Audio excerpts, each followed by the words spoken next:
প্রশিক্ষণকালে যুদ্ধ বিমান দুর্ঘটনার তদন্ত সহায়তায় চীনের বিশেষজ্ঞ দল ঢাকায় আসবে। তদন্তের পরেই জানা যাবে দুর্ঘটনার কারণ। দুপুরে রাজধানীর তেজগাঁও এভিয়েশন ইউনিভার্সিটিতে সংবাদ সম্মেলনে তথ্য জানায় বিমান বাহিনী। ঢাকা থেকে যুদ্ধ বিমান ঘাঁটি সরিয়ে নেওয়ার কোনো পরিকল্পনা নেই বলেও জানান তারা। বিমান দুর্ঘটনায় ট্রমাটাইজড মাইলস্টোন স্কুল অ্যান্ড কলেজের শিক্ষক শিক্ষার্থীদের সেবায় মেডিকেল ক্যাম্প কাজ শুরু করেছে। তারা শিক্ষক শিক্ষার্থীদের মানসিক স্বাস্থ্য সেবা দেবে। আর দুর্ঘটনায় নিহতদের পরিবার ও আহতদের সর্বাত্মক সহযোগিতা করবে বিমান বাহিনী। সঞ্জিদা প্রিয়র প্রতিবেদন। রাজধানীর উত্তরায় দিয়াবাড়িতে মাইলস্টোন স্কুল অ্যান্ড কলেজে বিধ্বস্ত হয় বিমান বাহিনীর একটি প্রশিক্ষণ জঙ্গি বিমান। এতে এখন পর্যন্ত ৩৬ জনের প্রাণহানি ঘটেছে, যাদের অধিকাংশই কোমলমতি শিক্ষার্থী। দুর্ঘটনার পর এর কারণ নিয়ে নানামুখী আলোচনা হয়, তবে আনুষ্ঠানিকভাবে তেজগাঁও পুরাতন পিএসি ভবনে এভিয়েশন ইউনিভার্সিটিতে আনুষ্ঠানিকভাবে দুর্ঘটনা নিয়ে সংবাদ সম্মেলন করেন বিমান বাহিনী। বিমান বাহিনীর সমন্বয়ক সেলের প্রধান এয়ার কমোডোর মিজানুর রহমান বলেন, বিমান দুর্ঘটনায় নিহতদের মরদেহ দাফনে সেবা ও আহতদের চিকিৎসা সহায়তা দিচ্ছে বিমান বাহিনী। আহতরা সুস্থ না হওয়া পর্যন্ত এটি অব্যাহত থাকবে। কাজে সহায়তার জন্য চীনের একটি বিশেষজ্ঞ দল আসার সম্ভাবনা রয়েছে। তদন্তে আন্তর্জাতিক সহায়তা দুর্ঘটনার মূল কারণ চিহ্নিত করতে সহায়ক হয় বলে আমরা মনে করি।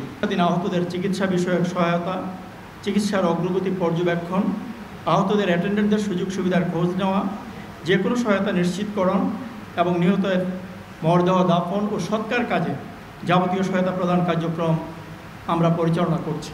আমরা ইতিমধ্যে একটা মেডিকেল ক্যাম্প স্থাপন করেছি মাইলস্টোন কলেজে, সেখানে আহতদের চিকিৎসা প্রদানের জন্য। আজকে থেকে এই ক্যাম্পটি চালু হয়েছে। সকল ছাত্র ছাত্রী, অভিভাবকবৃন্দ এবং যারা আহত হয়েছেন, আমাদের এই সেবা কার্যক্রমটা যতদিন প্রয়োজন হয় ততদিন সেখানে চলমান থাকবে। বিমান দুর্ঘটনার কারণ, পাইলটের সঙ্গে সর্বশেষ কি কথা হয়েছিল তা তদন্তে বেরিয়ে আসবে বলে জানান বিমান বাহিনীর এয়ার কন্ট্রোল পরিচালক এয়ার কমোডোর শহীদুল। তার সর্বশেষ অ্যাকশন কি ছিল এবং কোনো ধরনের জটিলতা ছিল কিনা বা কোনো গোলযোগের সম্মুখীন হয়েছিল কিনা, এই বিষয়গুলো তদন্ত পরিষদে বিস্তারিতভাবে আসবে এবং আমরা তদন্ত চলাকালীন সময়ে কোনোরূপ আলাদা পর্যালোচনা বা মন্তব্য থেকে বিরত।